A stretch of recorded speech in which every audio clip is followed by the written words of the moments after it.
discovery, but this is one of the best cases from August of 2014 when Judge Mark Bennett, who you see here, he got a little pissed in this case, and he said, something is rotten, but contrary to Marcellus' suggested to Horatio, it's not in Denmark, rather it's in the discovery in modern federal civil litigation right here in the United States. He called what had been done by one of the parties discovery mired in obstructionism. So the obstruction of justice really bothered him, and Jones Day was the firm that was ordered to make a video.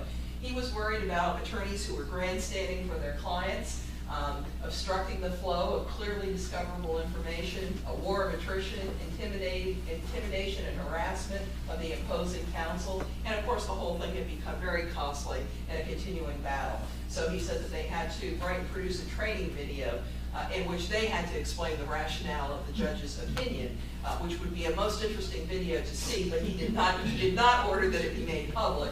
He ordered that it be filed under seal with the court for review and approval. I do not know whether they ever made that video, but I would sure give a lot of money to see it.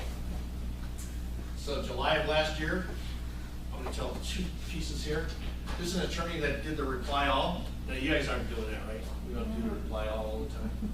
Yeah. So look who's in that address that's there. A school superintendent had stage 4 breast cancer and was alleged to have basically correcting students' test scores. And so they had this action that came out, and effectively she had a note from the doctor. That doctor had said that she was too ill to participate in the upcoming trial, which was happening, I think, the next day or so. So then this attorney here, the assistant district attorney, decided to do a reply all and said, surprise, surprise. Well, that didn't go over real well, and I think what made it even funnier is, you guys ever see those message recall things? So-and-so wants to Recall their message. You know, no, you were stupid to send it to begin with. And now you've just accentuated your stupidity by trying to get it back. Now everybody's going to go and look at it. We have a friend in Fairfax, a divorce attorney, who did this on a listserv. She was asked about an arbitrator, and she answered the entire listserv with that woman is a witch, but not it was a bee, was the letter. And so, of course, she immediately went to recall it, and now everybody went back and looked at the message very carefully because they know that something was going on. So that was a very embarrassing day for that lady. Now, certainly the attorney was very frustrated about a delay, but is it really an ethical violation to do that? I mean, it probably was not real smart to do that, just to send that note out there. But she did end up getting suspended for 3 days. This whole email piece, right, this reply all, that stuff. There's another case where a New York lawyer, as part of a settlement agreement, sent an email message talking about the settlement, what her client was willing to accept in settlement, but send it to a reporter instead of the colleague. And that's that autocomplete thing. She started typing it in. And not any reporter, a reporter with the Wall Street Journal. Yeah, it was a very bad day for her too. But that kind of thing happens pretty often. Have you guys been watching the trial of Dewey and LeBeouf? I gather most of you have not. 3 lawyers are charged up in New York with cooking the books. Their indictment has 106 counts in it, which is some kind of record. The big charges were grand larceny, falsifying business records, security fraud conspiracy, and I've read many of the emails, and they talk very openly about fake income, accounting tricks, and their ability to fool the firm's clueless auditor, and let's reclass the disbursements. So 7 non-lawyers have already pled guilty, and the firm shut down in May of 2012. It was the largest law firm failure in history. So that was where it started. And then in 2015, the trial began. What the prosecution showed was, and of course this case has not been decided yet, they boosted revenues by 10%, and they boosted the amount of their assets by 1,000% in what they were telling their banks, etc. In one example, they spent $125 million long-term loan that was meant for capital improvement. They gave most of the money to the partners.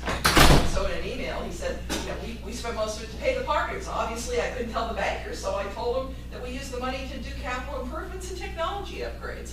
So flat out lying. They faced 8 to 25 years in prison should they be convicted. The charming gentlemen are here that you see. This is what the public thinks of lawyers, which pisses me off. Anybody involved with the disciplinary system ever gets pissed off when people who have done this sort of thing, end up like this. The amazing thing about that is, remember you saw the screen before that we expected the trial to last 6 months? Well, it didn't happen that way because on August 28th, the prosecution rested and the defense didn't put on any defense. Now that's an interesting choice. So they simply moved to dismiss the charges because they said that they couldn't render a guilty verdict as a matter of law because they hadn't presented sufficient evidence. The judge denied that. The case actually, you got to pay attention to this because it's going to be an interesting decision. The case went to the jury last Wednesday. As of this morning, no decision had been rendered by the jury. I know, of course, what always happens is I'll walk out of here and the jury verdict will have been rendered. That's just how this goes when you're a presenter. The defense did argue that it was all fantasy. That's what they said. The jury has been asking for more and more emails, and they asked the judge to read what the charge was for falsifying business records. And the part I thought was hysterical is at the bottom of the note to read this. It said, please read it super slowly. And super was underscored a bunch of times. So obviously they needed a little bit more help there. And then I'm going to use this as a jumping board to tell you that if you have not yet seen The Judge, you need to see that movie. And how many of you have seen The Judge? Good movie, huh? Robert Downey can act, who knew? I mean, You haven't seen Iron Man. I have seen them all. I'm better than you. I've seen every Iron Man there ever was. And those are okay. But this is a really good movie. Downey can act, and there are so many ethical quandaries presented in this movie. It's really good for that. And one of the quotes that I really like about that I kind of thought about when I was reading about the jury, this is actually Downey talking. He says, did you know 90% of the country believes in ghosts? Less than a third in evolution. 35% can correctly identify Homer Simpson's fictional town in which he resides. Springfield. You're part of the lucky 35%, John. Less than 1% know the name Thurgood Marshall. But when you put 12 Americans together in a jury and you ask for justice, something just south of brilliance happens. I think most people who are involved in litigation will tell you that there's a lot of truth to that. I have reached, obviously, my own conclusion in this case, and I hope the jury reaches the same one, but we will see. You never know. In April of last year, Virginia successfully prosecuted a patent attorney who had no previous criminal law experience, but yet they filed an amicus brief in a death penalty case in Arizona. The funny part here is he had pre-hearing motions. He wanted the court to set a particular temperature for the courtroom, and he also wanted to have leave to eat M&Ms at his counsel table. Pretty gutsy, right? Yes, he asked for this in writing, which is really pretty amazing. So this is sex is a big problem for male attorneys in particular, sometimes females, more often males. Ross Day was sued by a young associate. He's a pretty famous attorney in Oregon, apparently. He created a phony email address. Of course, here we go back again. People who do digital forensics can prove this. And he sent graphic emails to this young lady. They referenced 50 Shades of Grey. They referenced the fact that he had a fantasy about having an affair in the workplace. He sent her a link to a video about a girlfriend activation system, and you can imagine what activation means. You have to wonder at the end of the day what Mrs. Day thought when all this came out. But he told her when they were traveling together, he would leave his hotel room door unlocked so she could come ask questions any time of night. I mean, it boggles the mind. It just boggles the mind. So I don't know how that suit came out. So February of last year, the New York Law Journal, an article where basically they said that it is unethical for you as a lawyer to be using outdated, unsupported software. Because the reason being, it's not getting those security updates. Therefore, your client's data is at risk.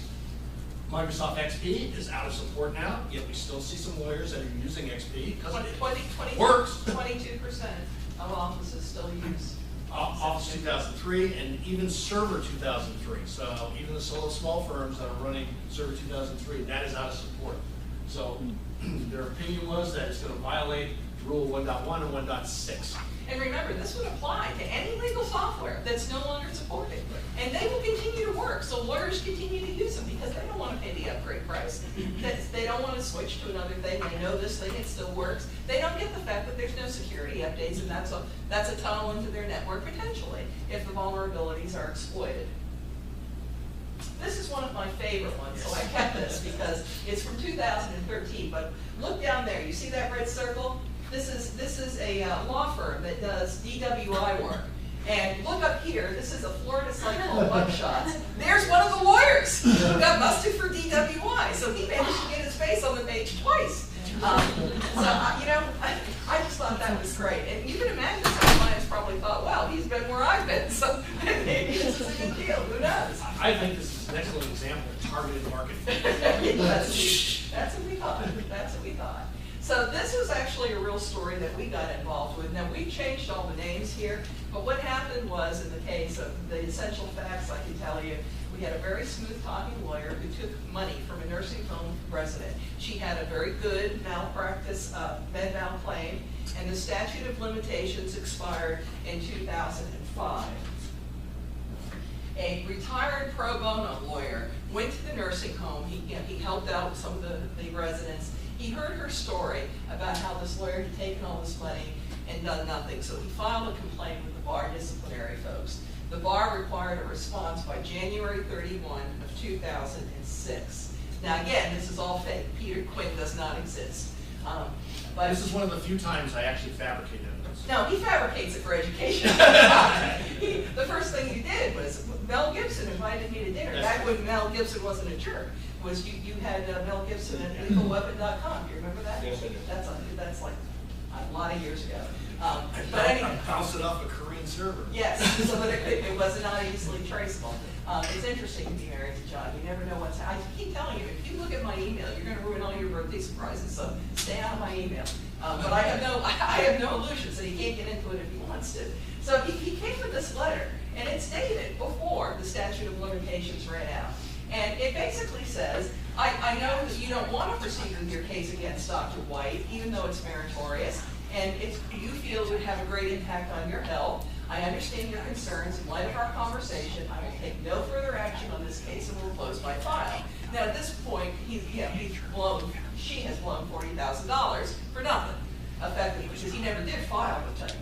So we get the electronic version of this Office computer, and if you notice here, this document was created 2 days before it was going to appear before the disciplinary board. Not on August 1st, not before the statute of limitations had expired, but 2 days before his disciplinary hearing. It did not go well for him. It went very poorly for him, and he didn't like digital forensics people after that. But that's okay. This is Aaron Brockler, an Ohio prosecutor. I don't know why he thought it was a good idea to do what he did. He wanted to get alibi witnesses in a murder case to say that they were not with the killer, and he actually succeeded in this. So he created a phony Facebook account, remember that admonition against deceit, and he chatted with them. Now the next day he admitted his identity, but having done this deceitful thing, I mean, he was fired, and I was pretty proud of the prosecutor's office because they basically said he had disgraced himself and disgraced the office. So their boss did exactly what a good boss should do in this kind of an ethical situation, but not a smart move. Yeah, I know. We have 2 Minnesota prosecutors that are reprimanded. This is August of last year. These are comments that were posted on Facebook.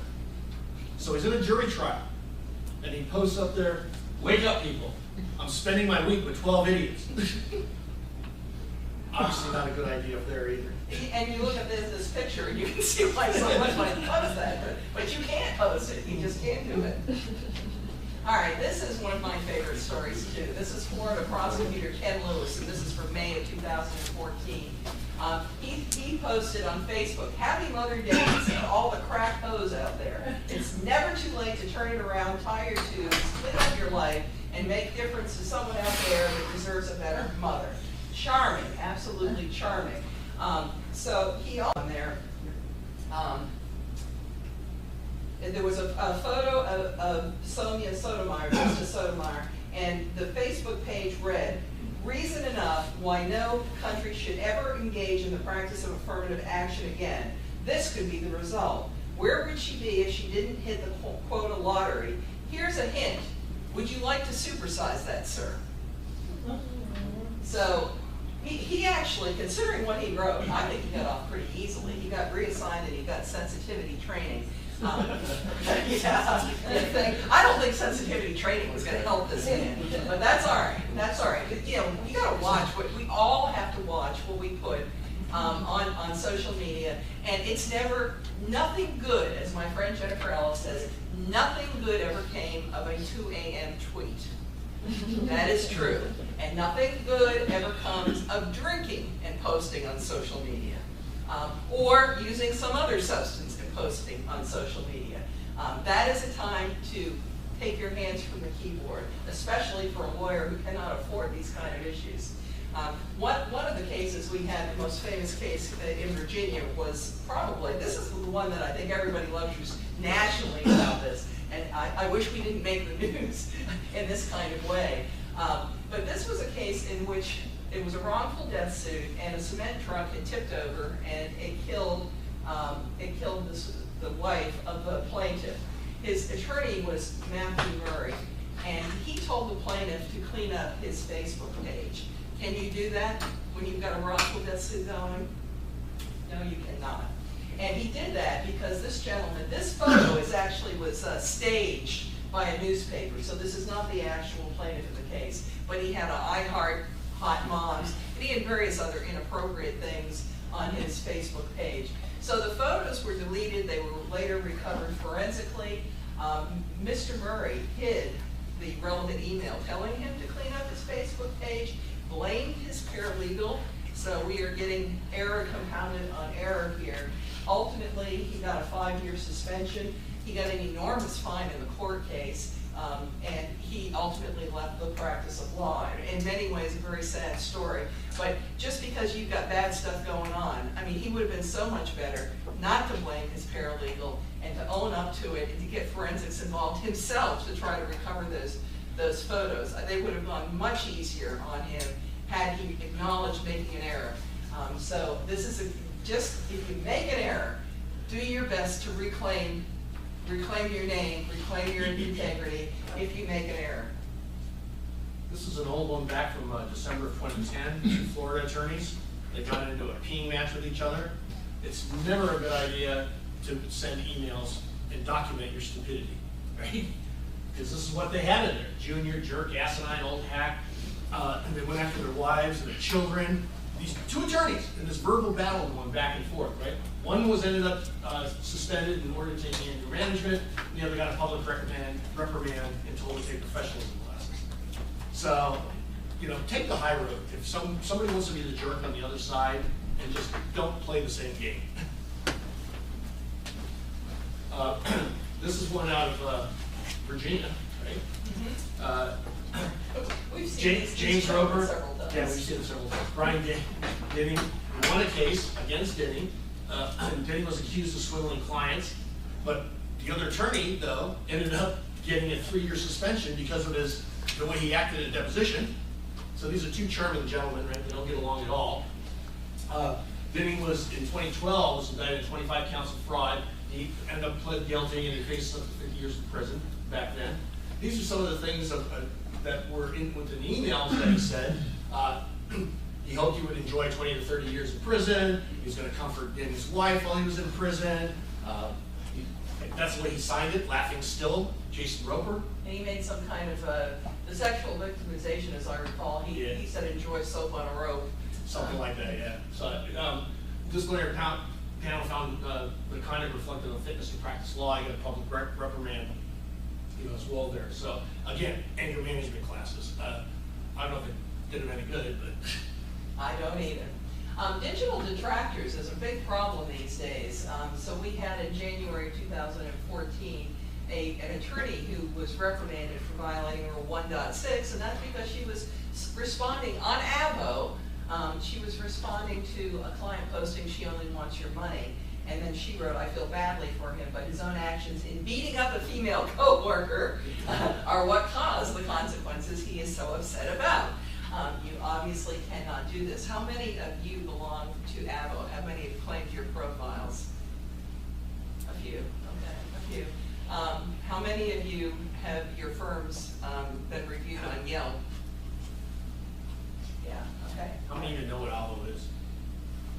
Oh, I think they know what it is. It's hard to avoid Avo. In fact, if you watch television, the commercials are just going to be there. And now that they got, what was it, $70-odd million, now they're really jumping their campaigns. So, you know, we have seen, and I kid you not, we have seen attorneys get on posing as an unhappy client of a competitor. So they're trying to diss the other guys so that they have lower Yelp rankings by posting phony reviews. And we have seen lawyers posting as a happy client of himself or herself. You can't do that either. I mean, both of these are obviously involve deceit and make you unfit for the conduct of law and everything else. So one of the things that we learned recently, we got a bad review on Yelp. Really, somebody in this service area that we're in, you don't generally get reviews on Yelp. But this one guy posted this terrible review, and he was an IT client, and we had given a proposal to him, and instead of having us buy the equipment, he decided he knew what he needed. So he went out and bought all different equipment. Well, it didn't work together. It did not work together. There was no way anybody could make it work together. So, they left as a client, understandably, and then they posted this absolutely scurrilous thing on Yelp. It was just awful. And so it really upset me. Not accurate. Oh, it was nothing accurate. I mean, he said he spoke to the president of the company. That's me. He never spoke to me. So there's all sorts of stuff. So what I did was I went around to our clients, and I asked our clients, told them what had happened, and asked if they could submit positive reviews, and we buried him. He was gone in 24 hours. So that's a much better solution than trying to respond. Yelp does have a system in place that tracks the IP address of where those reviews come from. Yes. And if all these positive reviews for a business come in from the same IP address, they block it. And they even throw it up on the screen with a notice to the visitor saying, "We have a lot of the same IP address doing positive results here, so bear that in mind as you're looking at the ratings for the business here." Yeah, Yelp itself has gotten much more aggressive. Remember, we talked about videos, and I told you there would be another video story. So we had a 72-year-old attorney who was suspended for 30 days after being videotaped in prison with a client. What had happened was she had come and she had complained to the prison authorities about him groping her and so forth. And so, she's a prisoner. They don't necessarily believe her. But finally, what they decide to do is to put the two of them in a room with a camera, with a microphone, and they have a meeting, just an attorney-client meeting. And within that meeting, he did some touching. He gave her a hug. He probably could have gotten away with all that, but that's not where he stopped. He took her hand at the end and put it down his pants, and he said, "Wouldn't you like to say goodbye to your little friend?" So that didn't go over real well with the ethics folks either, so that was 30 days. So remember those cameras. It's just a mess. West Virginia got in the news as well. So this story is, we got husband and wife are two lawyers. They work at different law firms. They happen to be, have a case where they were co-defendants on a case, but they had different desires. Opposing interests. Yeah, opposing interests in that. But husband thought wife was having an affair. So husband says, "Well, I need to check her email out." So it was very easy for this law firm, because they post the email addresses of all the attorneys. And if you ever use Outlook Web Access, OWA, right, that's how you get it. You pump that in there, and then all you need is the password. Well, the password that the law firm set up was the last name of the attorney. Not a very secure password system. So once he figured that out, he's watching his wife's emails. And after a couple of weeks, he's a little ticked off because she's not having an affair. Right? He's bored. Yeah, he's bored. So he decides that, you know what, since I know the scheme of this law firm, let me see what else I can see. So he starts jumping around various partners at that law firm on the same case. So he starts getting all this information about their strategy in the case, and then how it relates to him. Well, West Virginia didn't like that. They ended up suspending him for 2 years. As we say up there, the victim law firm, the wife's law firm, was probably guilty of not protecting the client data because they should have. That's a pretty weak system to have in place. Especially today. Especially today. The other piece of this puzzle is that after his 2-year suspension, he ended up getting hired by another law firm. I can never understand. I think they were looking for his particular skill set. Yeah. That could be. We all know William Shatner. Yes. Again, Rule 7.1 is deceptive. Make sure you have those disclaimers that are on there, right? Not an attorney spokesman or whatever, all those different things that you'll see out there. So make sure that you, and I heard Christy talk about that, right? The advertising things that the Virginia State Bar has. So make sure you check it out. I think they're going to rewrite much of that. One of the things that, I'm a retired president of the Virginia State Bar. But I told Ed Wiener, who's the current president, that the portrait of me that he has painted is not of a retired president because he has me chairing 3 different things, one of which is the future of law committee. And one of the things I think that committee has decided is that our marketing rules perhaps are sadly outmoded and have become that very quickly by things like social media and things like Avo and Yelp, et cetera.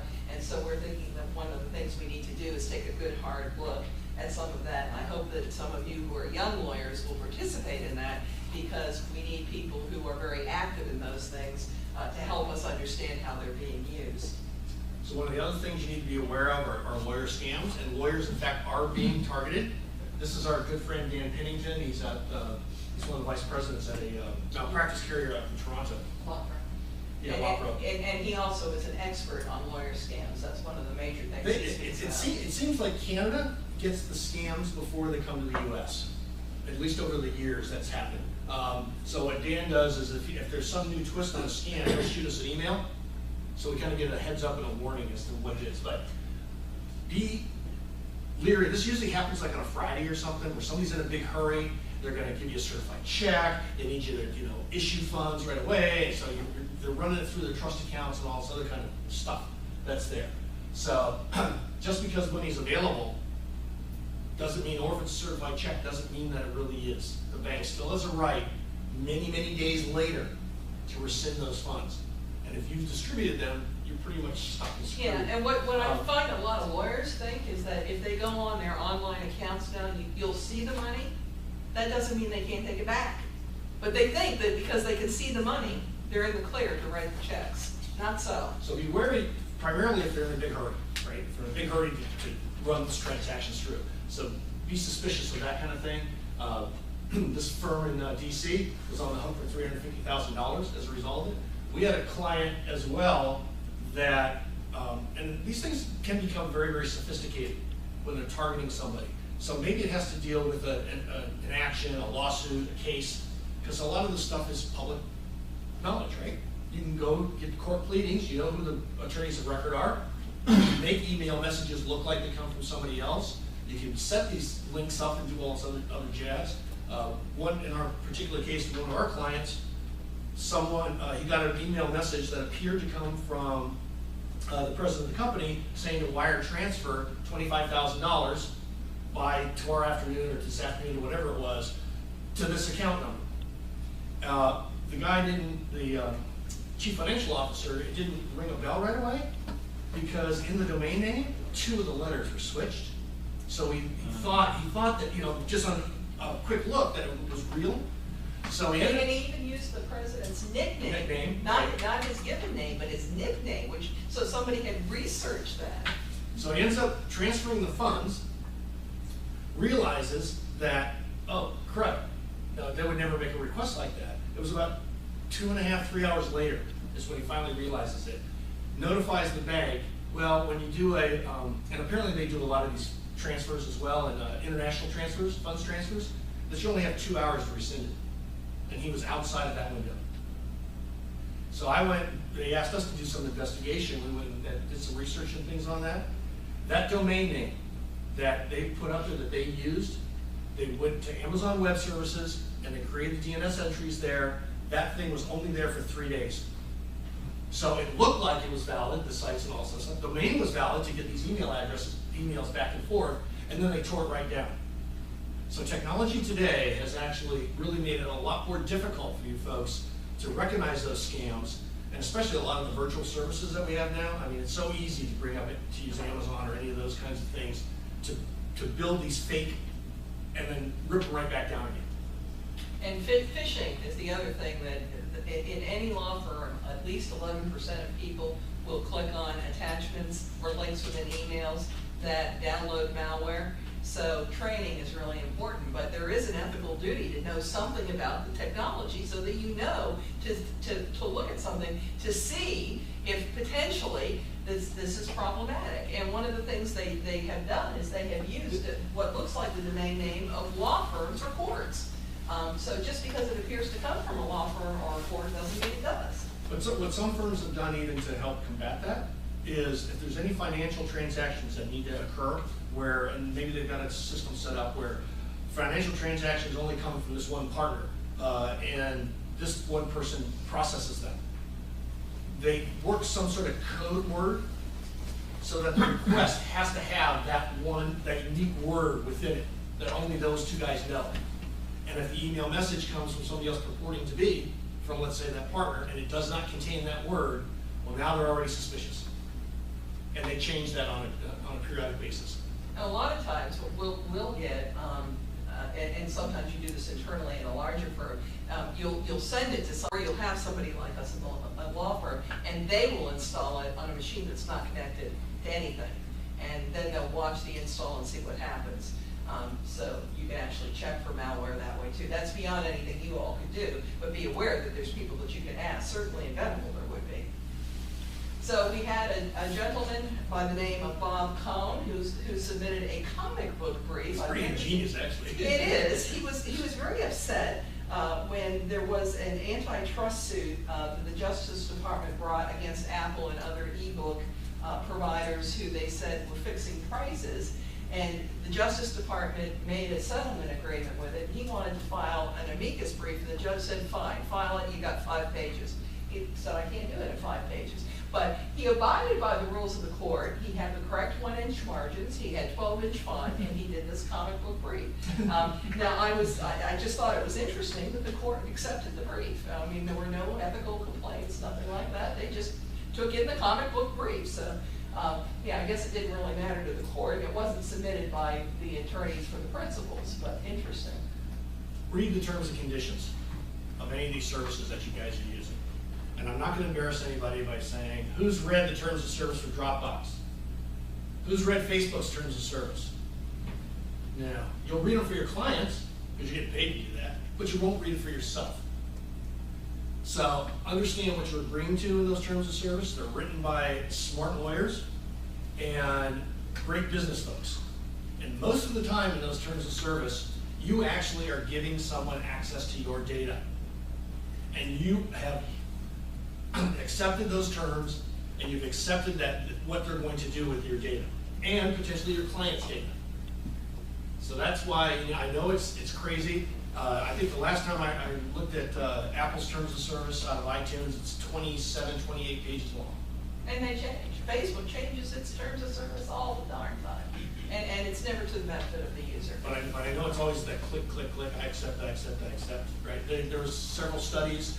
There was a gaming company out in the UK that put the terms of service out there, and when you clicked accept, what it did was you actually agreed to give your soul to them. And so they collected, I don't know how many thousands of these things. They ultimately sent notices to those people saying that they were relinquishing that term and they could have their souls back. There was another one that... I love that Judge Dixon. Judge Dixon told me this one. He says... Promised the firstborn. That was another one. But the one Judge Dixon out of D.C. Superior Court, which I loved, he said he saw one where you have to scroll down to the bottom in order to light up the accept button on some of these things, some of the terms of service. So there was one where the guy, you scroll all the way down and you click accept and a message box will pop up and says, damn, you read fast. Well, remember the insurance company, we don't cover stupid. They're gonna tell you that if you didn't read the terms of service, that's. Well, Ashley Madison, that's a good point, right? All these guys that are upset about Ashley Madison saying, you know, they released our data and the fembots, that there's less than, what, 5% or 3% or whatever that are real people. Most of the women on Ashley Madison are fembots. They're actually men or women that are creating personas. So they have this class action lawsuit now about this misrepresentation that this was all, these are all fake, these people. And then the attorneys for Ashley Madison turned right around and they threw the terms of service back to the folks and says, really? Did you read what you accepted? It says that this is for entertainment only and we make no guarantees as to the authenticity of any identities. You agreed. An excellent resource for you. This is, I know it's from the ABA. It is free.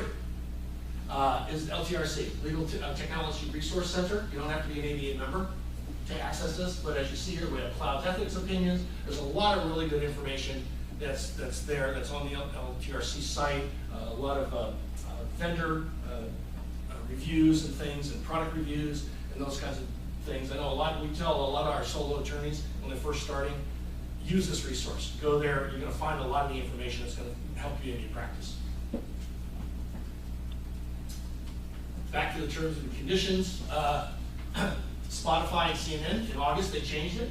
Spotify changed their terms of service to the point where there was massive revolt. Big time. So within about a week, they changed it again. There was less of a revolt.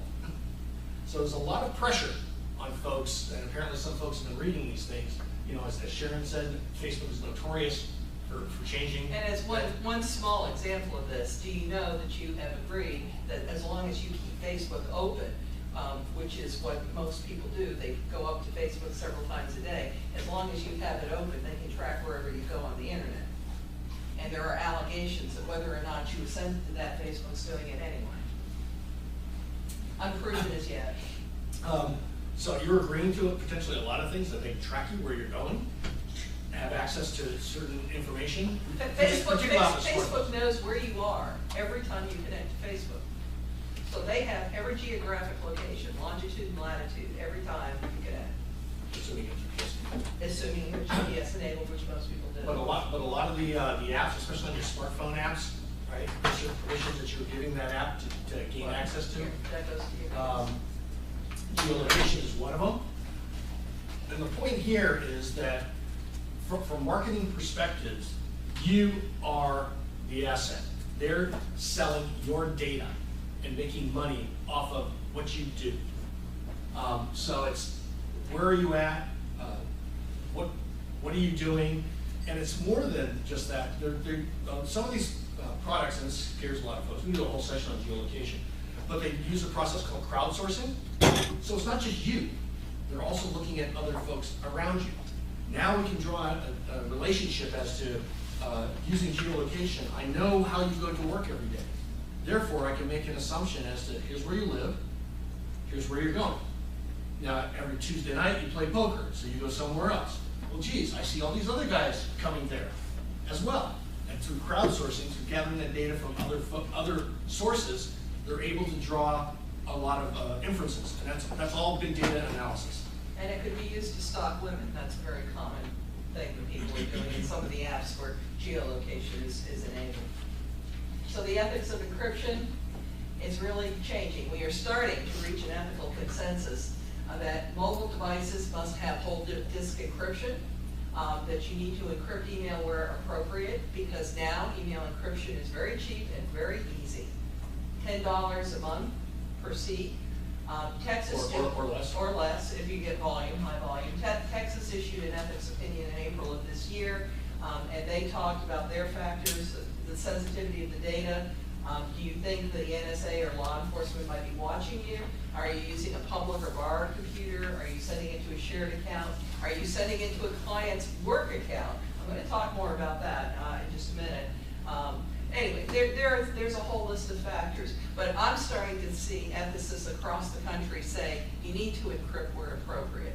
It's too cheap and too easy. You know what you have to do now? You have to push a button, and the button says encrypt and send. You don't need to understand encryption. I don't understand encryption, and I wrote the book. It's math. It's very hard math. I wrote the book. You wrote a couple chapters. I wrote the book with two geniuses, so that I was covered. I wrote the parts that weren't math. But you just push that button. That's all you have to do, and your email is encrypted. Very easy. A lot of the problem with attorneys in particular about dealing with email encryption is they remember the old days of PGP encryption and using PGP to encrypt email. And you can still do that today, semantic purchase PGP. But it's difficult, it's complicated to set it up. And you have to exchange keys. Before you could send something, you had to give your public key to the other person, and then you had to keep your private key safe. And then they had to give their public keys back to you, and then you had to register those keys into your software. It was a pain in the butt. Today's modern email encryption schemes do not require key exchange. The services take care of all that stuff. So it's the old style mentality that attorneys are remembering the hell that they went through before, that they don't want to try the new things. And they need to. They absolutely need to. I think you're going to see more of those opinions. This is one good reason why we need to adopt encryption, especially on mobile devices. This happened this year to this law firm, and it was reported to the California Attorney General that one of their lawyers had a laptop stolen on the MTS trolley in San Diego, and we know that it was unencrypted. Why? Because they wouldn't have had to report it if it had been encrypted. If it had been encrypted, it would have been safe, but it was not encrypted, so they had to make the report. And this too is something that insurers are excluding from coverage. So if you don't encrypt your mobile devices, you're not covered when they're stolen. So you have no data breach coverage. So your smartphone, make sure that you have a PIN on it or a lock code. I don't recommend the swipe patterns if you're using an Android, because your fingers leave oil on the screen, and in about 80% of the time, you're able to guess what that swipe pattern is. And there's statistical analysis that shows that once you see that swipe pattern, people don't use a lot of the nodes that are available. There's 9 total nodes that are available on Android Swipe. So they use like letters. They use like an L. They do an N. Is that what you? But that's the kinds of things they do. They do like an O, all the way around the outside. So statistically, it's easy to guess what those things are. Now I don't know why you guys are here at a CLE and why you're not standing in line to get the new iPhone 6S. But they're probably out of them up in Tyson's. But change that default password that you have on your phone. If you're an iPhone user, the default up until iOS 9 was 4 characters, 4 digits. There's software made that will crack 4-digit iPhone passwords in less than 15 minutes. The new iOS 9 now, and the new iPhone 6 and 6S and 6S Plus are going to change that to now require a minimum of 6 characters. I think you should have 8, and not just pins, but combination of pin and letters, so a passphrase kind of thing. That's to protect the contents of that phone. Your smartphones are really nothing more than computers that make phone calls. So, and they hold a tremendous amount of data that's on there. So you need to protect that. You've got your contact information, your emails that you're retrieving. Even though you didn't save data to your phone, a lot of times that data is there and it's saved. Particularly with iPhones. Yes. iPhones by a factor of 200. If not more. iPhones are evidence-rich, extremely evidence-rich. You need to make sure that you're able to destroy or wipe those phones as well if you do lose it. I had a friend of mine tell me that there's really, forget BlackBerry, Android, iPhones, there's really only 2 kinds of cell phones. There's the one you lost and the one you're going to lose. So make sure that they're protected and that you have some way in which to remotely kill that data, or at least make sure that it's encrypted so that if somebody puts in too many darn invalid attempts, that it does wipe that data and makes it inaccessible to someone. And Apple, to be fair, is getting very, very good. And the encryption is extremely strong, especially in iOS 9, to the point where the government is all ticked off about it as well. And Android is going to begin doing the same thing that Apple's doing, and that's required by default to have encryption enabled. So Texas talked about not emailing your clients at work, but most of you do. We know this from studies that most lawyers do. most employers have, there's no privacy on our network policy. And of course, for security reasons, there really can't be. They really have to be able to get to everything. So ABA formal opinion, which was adopted in 2011, says, you know, you can't do it at work. Now, we have seen the attorney-client privilege broken on multiple occasions here in Virginia.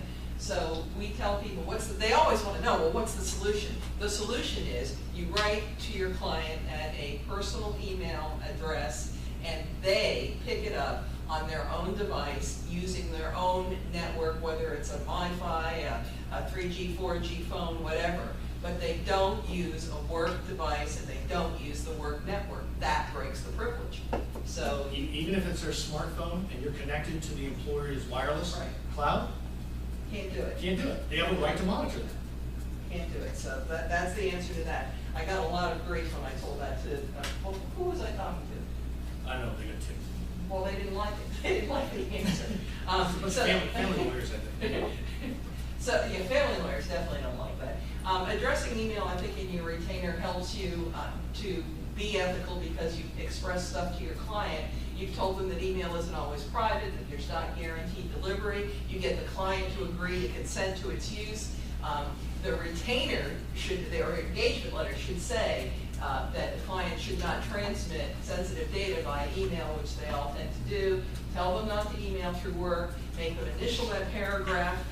Set a response time for your own emails because they want you available. They want you available 3 a.m. in the morning, and that's just not reasonable. But I know in large firms, I've had arguments with attorneys who said, if I don't answer my client at 3 o'clock in the morning, he'll find a lawyer that will.